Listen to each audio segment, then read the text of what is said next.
मैं अजीत कुमार कुंवर आपका excellent classes में हार्दिक स्वागत करता हूं। आज हम लोग कक्षा 10 के गणित विषय में 15वां पाठ प्रायिकता को सॉल्व कर रहे हैं। इसमें हम लोग क्वेश्चन नंबर 6 आज सॉल्व करें। तो देखिए क्वेश्चन नंबर 6 में क्या दिया गया है कि एक थैले में केवल नींबू की महक वाली मीठी गोलियां है। देखिए एक ऐसा थैला दिया हुआ है जिसमें सिर्फ नींबू महक वाली यानी नींबू के फ्लेवर वाली गोलियां उसमें रखी गई है।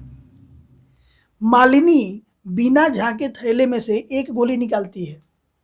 देखिए मालिनी नाम की कोई लड़की है, थैले में बिना देखे जाती है और एक गोली निकाल के लेके आती है। अब इसकी प्रायिकता क्या है कि वह निकाली गई गोली, दो प्रश्न दिया गया है इसमें, संतरे की महक वाली है और नींबू की महक वाली है। देखिए इसका आंसर, माना थैले में नींबू की महक वाली गोलियों की संख्या x, इसको हम मान लेंगे x। प्रश्न की सूचना के अनुसार हम लोग पहले से ही जानते हैं कि थैले में सिर्फ नींबू की महक वाली गोलियां है। ठीक है, यहाँ पे लिखा हुआ है, देखिए नींबू की महक वाली मीठी गोलियां है, केवल नींबू की महक वाली मीठी गोलियां है। तो थैले में सिर्फ नींबू की महक वाली गोलियां है, इसलिए कुल गोलियों की संख्या क्या हो जाएगी x, क्योंकि जितनी गोलियां है सिर्फ नींबू की महक वाली ही है। तो नींबू की महक वाली को अगर x मानेंगे तो कुल गोलियों की संख्या क्या हो जाएगी x। अब इसमें जो दो प्रश्न पूछा गया है इसको हम घटना a और घटना b माने। पहले प्रश्न को घटना a मान लेते हैं। पहला प्रश्न में दिया गया है कि संतरे की महक वाली है, तो यहाँ पर ले लिए संतरे की महक वाली है। अब देखिए घटना a के अनुकूल परिणामों की संख्या, घटना ए के अनुकूल परिणाम का मतलब संतरे की महक वाली गोलियां, संतरे की महक वाली गोलियां कितनी है इसमें, तो नहीं है क्योंकि इसमें सिर्फ नींबू वाली है। संतरे की महक वाली जब गोलियां नहीं है तो इसके अनुकूल परिणामों की संख्या क्या हो जाएगी, 0। फिर से ध्यान से समझिए, घटना ए के अनुकूल परिणामों की संख्या, घटना ए क्या है, संतरे की महक वाली, संतरे की महक वाली गोलियां इसमें एक भी नहीं है। प्रश्न में दिया गया कि केवल नींबू की महक वाली मीठी गोलियां है। जब संतरे की महक वाली एक भी नहीं है तो घटना ए के अनुकूल परिणामों की संख्या क्या हो जाएगा, 0। कुल परिणाम कितने हैं, कुल गोलियों की संख्या कितनी है, x। तो अब इसकी प्रोबेबिलिटी निकालेंगे या प्रायिकता निकालेंगे तो P of A equal to, ये सूत्र होता है, पूरे चैप्टर में यही सूत्र था कि घटना ए के अनुकूल परिणाम बटे में कुल परिणाम। घटना ए के अनुकूल परिणामों की संख्या कितनी आई हुई है, 0 और बटे में x, तो इसका आंसर कितना हो जाएगा, 0। ठीक है। अब दूसरा प्रश्न, नींबू की महक वाली है तो इसको हम घटना भी मान लेंगे। ठीक है, घटना बी नींबू की महक वाली गोलियां है। ये बताओ घटना बी के अनुकूल परिणामों की संख्या यानी नींबू के महक वाली गोलियों की संख्या, नींबू के महक वाली गोलियों की संख्या कितनी है, x, तो यहां मान लेंगे x। कुल परिणामों की संख्या, कुल परिणामों की संख्या कितनी है, ये भी x है। अब वापस इसकी प्रोबेबिलिटी निकाला जाए तो पी बी इक्वल टू, सूत्र वही है कि यहाँ बी है तो घटना बी के अनुकूल परिणामों की संख्या और बटे में कुल परिणाम। तो घटना बी के अनुकूल परिणामों की संख्या, घटना बी के अनुकूल परिणामों की संख्या कितना आ रहा है, x, और बटे में कुल परिणाम कितना आया, x। x से x कट जाएगा, इसका आंसर कितना हो जाएगा, 1। अब इस प्रश्न को हम छोटे से ट्रिक से देखें। छोटे से ट्रिक से जब देखते हैं, देखिए एक थैले में केवल नींबू की महक वाली मीठी गोलियां है तो संतरे की महक वाली उसमें से गोली निकले, ये तो असंभव है क्योंकि थैली में सिर्फ नींबू के स्वाद वाली डाला गया है। अगर किसी भी थैली में आप नींबू की स्वाद वाली अगर गोली डालते हैं, थोड़ी देर बाद जब आप उसमें हाथ डाल के निकालेंगे तो कभी भी संतरे की महक वाली गोली निकलेगी, नहीं निकलेगी, क्योंकि संतरे की महक वाली तो उसमें है ही नहीं। ठीक है, तो इसलिए यह घटना क्या हो जाएगी, असंभव हो जाएगी। और असंभव घटना की संभावना या प्रायिकता हमेशा क्या होता है, 0 होता है। ठीक है। दूसरा, नींबू की महक वाली है। अब देखिए थैले में नींबू की गोली वाली थैले में हम नींबू महक वाली गोली डाले हैं, जितनी बार हाथ डालेंगे उसमें से नींबू की महक वाली गोली निकलेगी, क्योंकि थैली में सिर्फ नींबू महक वाली ही गोलियां है। अब जब जब हम हाथ डालेंगे तो नींबू की महक वाली ही गोलियां निकलेगी, यानी ये घटना क्या हो जाएगी, श्योर हो जाएगी कि हम जितनी बार हाथ डालें नींबू की महक वाली गोली निकलेगी। तो जब ये श्योर घटना हो गई, निश्चित घटना हो गई, तो निश्चित घटना की प्रायिकता क्या होता है, 1 होता है। तो पहले का आंसर हो जाएगा 0, दूसरे का आंसर हो जाएगा 1। देखिए यहाँ पर यही आंसर आया, पहले का आंसर 0 और दूसरे का आंसर यहाँ पर कितना आया, 1। यह दिया हुआ है कि तीन विद्यार्थियों के समूह में से दो विद्यार्थियों का जन्मदिन एक ही दिन न होने की प्रायिकता, देखिए जन्मदिन एक ही दिन न होने की प्रायिकता यानी घटना न घटे उसकी प्रायिकता है 0.992, घटना न घटे उसकी प्रायिकता है 0.992। तो इसकी प्रायिकता क्या होगी कि इन दिन दो विद्यार्थियों का जन्मदिन एक ही दिन हो। अब देखिए घटना ए मान लेंगे कि तीन में से दो विद्यार्थियों का जन्मदिन एक ही दिन हो, उसे घटना ए मान लिए। तो जन्मदिन एक ही दिन न हो तो उसको क्या हो मानेंगे, इसकी पूरक घटना हो जाएगी। देखिए ये दोनों घटना एक दूसरे की पूरक है, क्यों? क्योंकि जन्मदिन एक ही दिन न हो और यहाँ पर क्या दिया है, जन्मदिन एक ही दिन हो, यानी एक घटना घटे और दूसरी घटना न घटे। तो दोनों घटना कैसी है, एक दूसरे की पूरक है। तो इसलिए एक को हम घटना ए मान लिए और दूसरे को क्या मान लिए, ए बार। ठीक है, अब घटना घटे उसकी प्रायिकता, घटना न घटे उसकी प्रायिकता का योग कितना होता है, एक पूरा घटना से। तो घटना घटे उसकी प्रायिकता हम क्या माने हैं, पी ऑफ ए। घटना न घटे उसकी प्रायिकता क्या माने हैं, पी ऑफ ए बार। ए के ऊपर जो लाइन खींची गई है तो पी ऑफ ए बार, दोनों का टोटल कितना होता है, एक। अब P of A plus P of A bar की मतलब घटना न घटे यानी जन्मदिन एक ही दिन न हो, उसकी प्रायिकता कितना दिया गया है, 0.992। तो इसके जगह पर क्या लिख दिए, 0.992 इक्वल टू 1। अब यहाँ से क्या करेंगे, 0.992 को इक्वल टू के उधर लेके चलेंगे तो इधर प्लस है, इधर जाएगा तो माइनस, तो ये हो जाएगा 1 माइनस 0.992। अब इसको हम घटाए 1.000 और 0.992 माइनस करें तो यहाँ हो जाएगा 10, 10 में से 2 जाएगा, कितना हो जाएगा 8।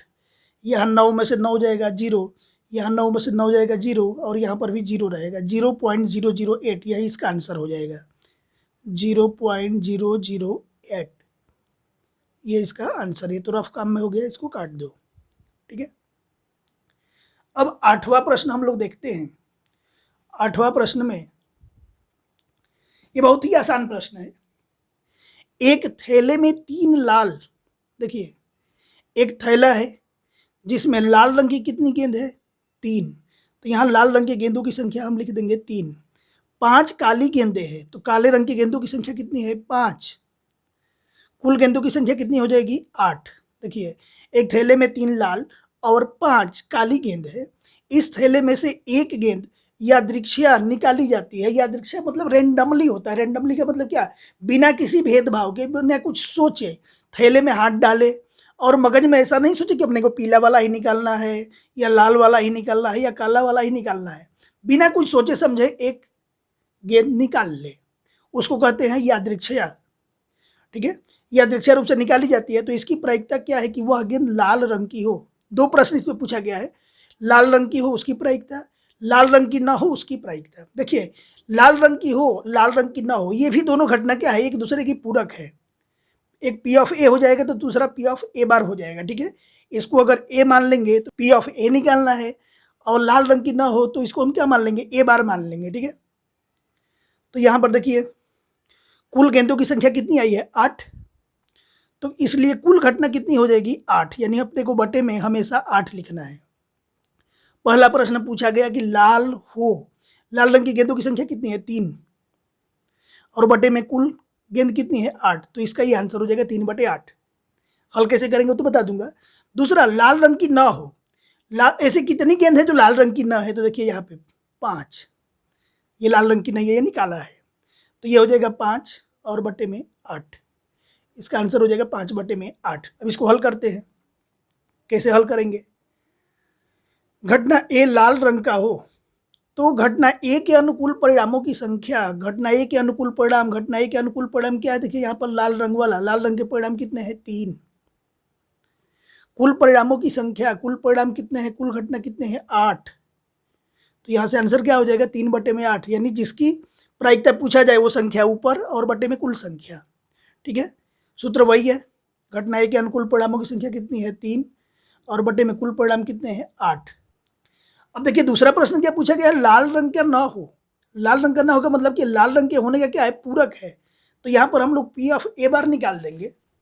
तो यहाँ पर घटना ए बार बराबर लिख लेंगे कि लाल रंग का ना हो या लाल ना हो, ठीक है। अब घटना घटे उसकी प्रायिकता, घटना न घटे उसकी प्रायिकता, दोनों का योग कितना होता है 1। P of A plus P of A bar, घटना न घटे उसको हम क्या लिखते हैं, P of A bar equal to क्या हो जाएगा ए। अब पी ऑफ ए का मान हम लोग इस प्रश्न में यहाँ पर निकाल चुके हैं, ए घटे यानी पी ऑफ ए बार बराबर कितना निकाले थे 3/8। तो इधर चल के हम लोग 3/8 वहां पे रख देंगे। जब 3/8 रख देंगे तो पी ऑफ ए की जगह पर लिखेंगे 3/8 प्लस पी ऑफ ए बार बराबर कितना हो जाएगा 1। ये 3/8 प्लस है, इधर जाएगा तो माइनस, तो यहाँ हो जाएगा पी ऑफ ए बार बराबर 1 माइनस ये हो जाएगा 3/8। यहाँ पर देखो एक जगह बटे में संख्या है, दूसरी जगह बटे में संख्या नहीं है, तो क्रॉस में गुणा करते हैं। तो 8 एकम 8, 8 में से 3 जाएगा, कितना हो जाएगा 5 और बटे में 8, ये इसका आंसर हो जाएगा, ठीक है। ठीक उसी तरह उदाहरण नंबर 9 करना है अपने को। उदाहरण नंबर 9 में एक डिब्बे में 5 लाल कंचे, लाल रंग के कंचों की संख्या कितनी है 5, ठीक है। 8 सफेद कंचे, सफेद रंग के कंचों की संख्या कितनी है 8 और 4 हरे कंचे हैं, हरे रंग के कंचों की संख्या कितनी है 4, ठीक है। तो कुल कंचों की संख्या कितनी हो जाएगी, तो ये 5 + 8 + 4, 5 और 8 कितना हो जाएगा 13, 13 और 4 कितना हो जाएगा 17, कुल कंचों की संख्या कितनी हो जाएगी 17। अब किसकी किसकी प्रायिकता निकालना है, लाल है, ठीक है। अब लाल रंग वाले कितने हैं 5 और बटे में कुल कंचे कितने हैं 17, तो इसका आंसर आ जाएगा 5/17, ठीक है। हल करके बता रहा हूं कैसे आएगा 5/17। देखिए घटना ए मान लेंगे लाल है, तो घटना ए के अनुकूल परिणाम, घटना ए के अनुकूल परिणाम के मतलब कि लाल रंग की संख्या कितनी है 5 है, तो यहां लिख देंगे 5। कुल परिणाम, कुल कंचों की संख्या कितनी आई थी 17, तो अब इसका आंसर क्या हो जाएगा, घटना ए के अनुकूल परिणामों की संख्या कितना आया है 5 बटे में कुल परिणाम कितना आए हैं 17, ये आ गया आंसर, ठीक है। इसके बाद दूसरी घटना माना गया है कि घटना बी सफेद है। दूसरा प्रश्न पूछा गया था कि सफेद है उसकी प्रायिकता ज्ञात करो, तो घटना बी मान लिया सफेद है, तो घटना बी के अनुकूल परिणामों की संख्या यानी सफेद वालों की संख्या, देखिए यहाँ पर कितने हैं 8 सफेद कंचे हैं, ठीक है। तो इनकी संख्या कितनी हो जाएगी 8। कुल परिणाम, कुल परिणाम हम लोग यहाँ पर निकाले थे, कुल कंचों की संख्या कितने हैं 17, ठीक है। तो इसकी प्रायिकता घटना बी के अनुकूल परिणामों की संख्या कितनी है 8 और बटे में कितना हो जाएगा 17, ये दूसरे का आंसर हो जाएगा, ठीक है। तीसरा प्रश्न हरा नहीं है, देखिए तीसरा प्रश्न यहाँ भी दिया गया है हरा नहीं है। हरा नहीं है कि मतलब क्या, यह घटना हरा है उसकी पूरक घटना है, क्योंकि हरा है और हरा नहीं है दोनों एक दूसरे के पूरक है, ठीक है। तो हम लोग क्या करेंगे, हरा है उसकी प्रायिकता निकाल ले और उसके बाद पूरक घटना से निकाल लेंगे, ठीक है। अब देखिए घटना सी मान लेंगे कि हरा है, घटना सी मान लेंगे कि हरे रंग के कंचों की संख्या है, तो इसलिए सी बार बराबर क्या है हरे रंग के नहीं है, सी बार का मतलब क्या पूरक घटना। अब घटना सी के अनुकूल परिणामों की संख्या, घटना सी क्या है हरे रंग की है ना, हरे रंग के कंचों की संख्या कितनी है 4 है, तो यहाँ पर हम लिख देंगे 4। कुल परिणाम, कुल परिणाम हम लोग यहाँ पर पहले से निकाल के रखे हुए हैं, कुल कंचों की संख्या कितनी है 17, तो ये हो जाएगा 17, तो इसकी प्रायिकता क्या हो जाएगी 4 बटे में, यहाँ पर क्या हो जाएगी प्रायिकता इसकी 4 के बटे में 17, ठीक है। तो पी ऑफ सी क्या हो जाएगा, घटना सी के अनुकूल परिणाम कितने हैं 4 और बटे में ये कितना हो जाएगा कुल परिणाम 17। अब हम लोग पहले से जानते हैं कि हरा है उसकी प्रायिकता, हरा नहीं है उसकी प्रायिकता, दोनों एक दूसरे के पूरक है, तो उनके टोटल कितना आएगा 1, तो इसलिए P of C bar equal to कितना हो जाएगा 1। पी ऑफ सी का मान कितना है 4 के बटे में 17 प्लस पी ऑफ सी बार बराबर कितना हो जाएगा 1, 4/17 इधर प्लस है इधर जाएगा तो minus, P of C bar equal to 1 minus ये हो जाएगा 4/17। यहाँ भी बटे में संख्या है, बटे में संख्या नहीं है, क्रॉस में गुणा करेंगे तो 17 एकम 17, 17 में से 4 जाएगा कितना हो जाएगा 13 और बटे में 17, ये इसका आंसर हो जाएगा। अब 10वां प्रश्न है कि एक लड़की है, वो पिग्गी बैंक में, पिग्गी मतलब गोलक जैसा होता है, जिसमें कुछ 50 पैसे के सिक्कों को डालती है, 1 रुपये के सिक्कों को डालती है, 2 रुपये के सिक्के को डालती है और 5 रुपये के सिक्कों को डालती है। तो सबसे पहले उसने 50 पैसे के सिक्कों की संख्या कितना डाला है उसमें? 100। प्रश्न में आप देख लेना। 1 रुपये के सिक्कों की संख्या कितना डाला है? 50। 2 रुपये के सिक्कों की संख्या कितना डाला है? 20। और 5 रुपये के सिक्कों की संख्या कितना डाला है? 10। इसलिए कुल सिक्कों की संख्या, इनको जोड़ देंगे, 150, 150 और 20, 170 और 10 हो जाएगा 180। कुल सिक्के कितने हो जाएंगे? 180। अब किसके किसकी प्रायिकता पूछी गई है?